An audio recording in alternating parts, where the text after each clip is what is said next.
Alors, les dangers liés aux combustions. Pour ça, nous allons apprendre à appuyer sur cette activité documentaire traitant du transport des matières dangereuses. Dans un premier temps, nous allons se demander à quelle classe de danger appartient le sodium, cette substance qui s'appelle le sodium métallique.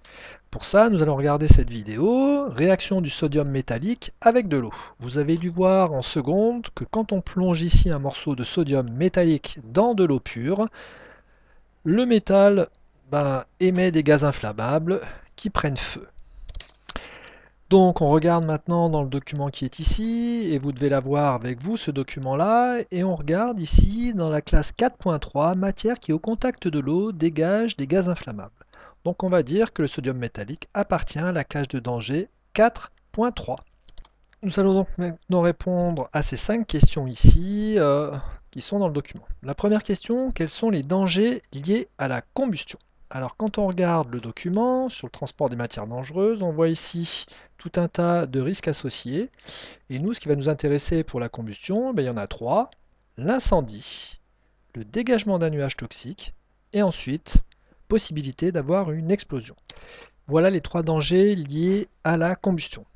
Maintenant, la deuxième question, c'est dans quelle classe de danger peut-on mettre l'essence?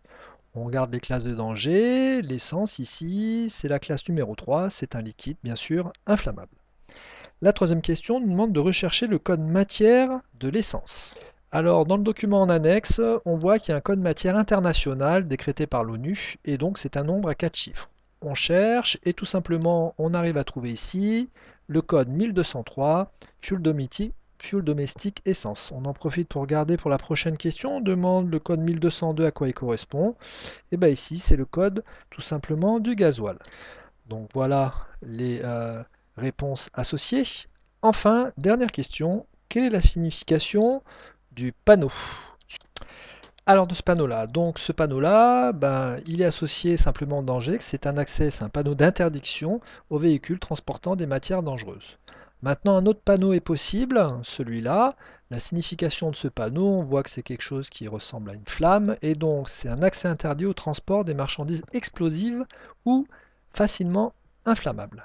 Alors maintenant, voilà un nouveau cas ici d'explosion qui s'appelle cette explosion un blève. On va voir pourquoi. Alors pour ça, je vous demandais de répondre à un questionnaire ici et vous aviez une vidéo en lien que vous pouvez regarder sur YouTube. Alors cette vidéo ici s'appelle V8 Bleve Boiling Liquid Expanding Vapor Explosion qui est sur le site Figali. Ok. Donc dans cette vidéo, on met le feu à une citerne remplie de gaz et après on voit la citerne exploser, créant une énorme boule de feu. Alors pour ça, on va essayer de comprendre un petit peu, c'est pas très compliqué. On demande dans quel état physique est le fluide dans la citerne d'après les explications. Ici, vous avez une petite image. En fait, on met du gaz sous pression. Il est tellement sous pression qu'au bout d'un moment, il se liquéfie, les molécules se rapprochant tellement. Et il reste un ciel gazeux qui met l'ensemble sous pression. Il y a un état d'équilibre gaz liquide. Donc, gaz liquide.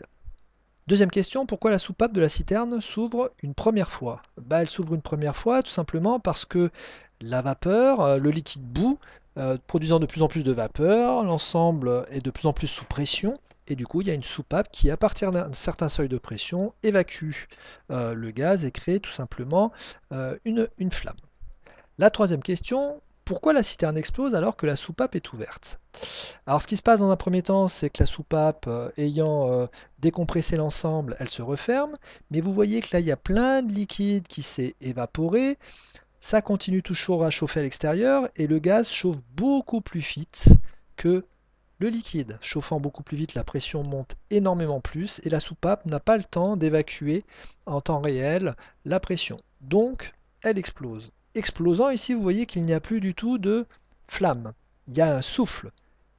Donc on va simplement dire dans un premier temps, la pression de la vapeur augmente très rapidement sous l'effet de la température de la citerne qui augmente plus rapidement. D'accord? Alors le peu de liquide qui reste ne puise pratiquement plus de chaleur de l'extérieur pour pouvoir bouillir et c'est tout le gaz qui prend la chaleur. Alors là, je rappelle qu'ici, il n'y a pas de flamme et pourtant, à la fin, il y a une boule de feu. Alors pourquoi il y a l'apparition d'une immense boule de feu? Alors, dans le document, on vous dit simplement que le liquide était sous pression, le reste du liquide était sous pression, et tout d'un coup, la citerne explose. Explosant, la pression rediminue très rapidement. Rediminuant très rapidement, et ben, le liquide baisse de pression, et baissant de pression très rapidement, le diagramme d'état nous dirait que le liquide se vaporise instantanément. Et donc, s'étant vaporisé instantanément dans l'air, se mélangeant à l'air et étant très chaud, cela fait une énorme boule de feu. Et ce qui est ça s'appelle un BLAVE, Boiling Liquid Expanding Vapor Explosion. Le liquide devient des microparticules de liquide et qui se vaporisent, produisant cet effet-là qui est très impressionnant.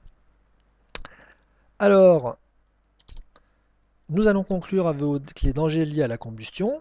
Les trois dangers principaux qu'il faut savoir dire, c'est l'explosion, l'incendie et le dégagement d'un nuage toxique. Pour info, ici à la raffinerie de Feyzin, c'est-à-dire proche de Lyon, au sud de Lyon, s'est produit ce qui s'appelle un blève, c'est-à-dire une boule de feu qui a été créée dans l'atmosphère, faisant de nombreux morts parmi les pompiers. Enfin, on peut citer les dangers des carburants avec deux paramètres très importants. Le point clair, c'est une température en dessous de laquelle le carburant ne pourra exploser. D'accord? Il n'y aura pas de déflagration. Et enfin, le LSI, le LIE et le LSE, vous savez que pour que ça brûle ou que ça explose, il faut un certain pourcentage qui soit respecté entre, en tout cas, certaines limites de pourcentage. En dehors de ces limites, ça ne brûlera pas ou ça n'explosera pas.